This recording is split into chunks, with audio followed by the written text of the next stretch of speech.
I'm so sorry guys, I had to mute the sound because of a copyright. Ngicela nje sibuke le video guys and then sizo check ama comments after ngoba iwona kahle kahle ngitsembe ngithi nhla kuma comments ngathi hayibo. Kodwa guys ake simbuke nje uBig Zulu. Uyabona lana ukuthi simshadweni. Kuyashadwa. Abantu baswenkile, abantu bahle, kuzothathwa izithombe phela imemory forever lo. Nangu uBig Zulu ngathi nje bedlula. Bathi hayi bona uBig Zulu bahamba bamdonsa bathi wozongena la. Hayi angazi mina ukuthi bekwenzakalani la but I'm sure indaba izovela kuma comments. Aha, kodwa Big Zulu wagcina nini esaluni nje unoma ungasagundanga ke babes. Ukuluya nje esaluni uyolungisa nje idread lakho nje libe neat kahle khombisa ukuthi uyindoda eyithandayo. How emshadweni nevest pho hayi guys angifuni ukukhuluma kakhulu ngoba ngenzeka ukuthi mhlawumbe ubengalindele bamzumile. Ake check ama comments ke manje.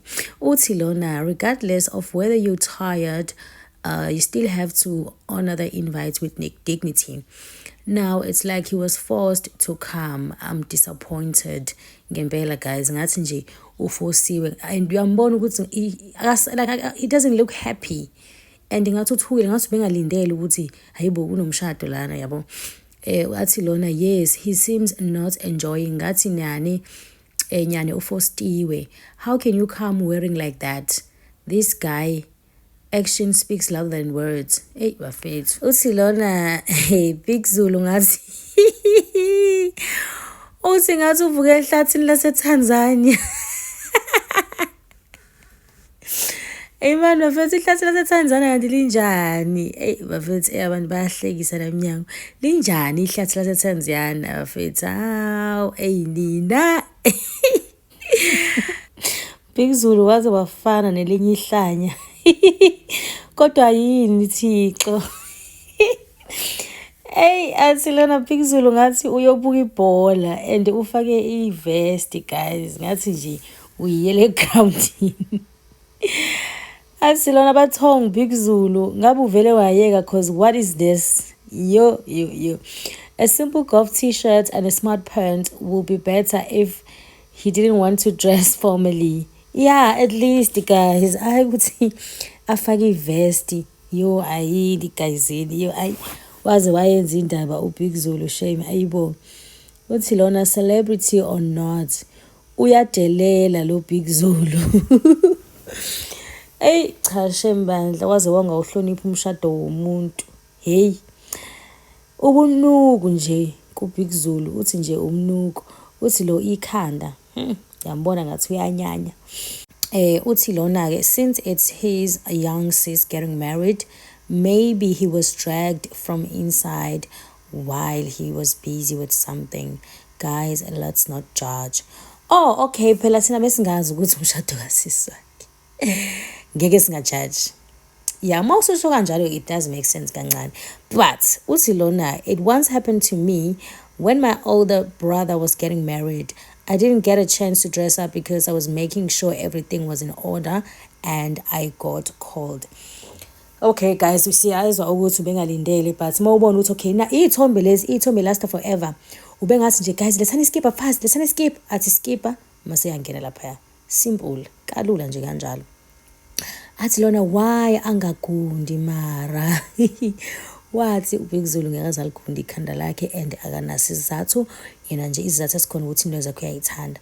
Uthi lona sesisaba nokukhomenta ngoba wow kodwa lona leli khanda alikho lihle. Uthi lona bese befaka ama Brentwood beyodla inyama yenhloko. Yendi bayaswenka shame mayibeya kaMayimayi benza show ukuthi bayaconsa. Athi lona uBig Zulu akagezile ngani. Akagezile. Guys akagezile noma ukuthi nje uqoyi kanjani. Uthi lona ubevakashile bamshaya ngesurprise. Ay impela kushuthi kunjalo. Ayike guys uthi lona but kukuba kwaKuzulu nje lana and that's her sister ubeka busy niyazithanda iy'ndaba zabantu vele siyayithanda ethi lona anema kukubo mele abe mafihlifihli. Wena would you be happy if your big brother akukhiphe anje? This is a very good question. Yeah, because guys, iy'thombe last forever guys. Isithombe zomshado lezi ey'shuthwa la. Hey athi lo hayibo awuthi ngiyolala kuhlwile. Hey athi lona asilaleni ngempela cause hayi indaba enkulu shame inkulu. Athi lona honestly it's giving angifuni and I don't really value what's happening here and the people in it. Kodwa malume. Athi lona ngathi usenokufana nalo owadla imali yaZahara. Nisile nina and naye une-dreads yeah hayi bandla. They forced him but I can't prove it. I don't think they forced him. I think ubengalindele because wow guys. Lisho Big Zulu knew there was a wedding there because he looked surprised. Oh yes shemina uthukile ngathi ubengazi ukuthi unomshado.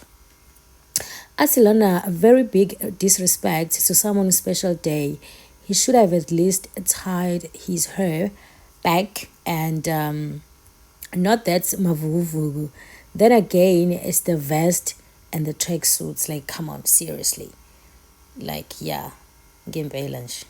Hey guys, maningi kakhulu ama-comments nje esho ukuthi Big Zulu kodwa yini inkosi yami yini lo egqokile indaba unjena ekhanda.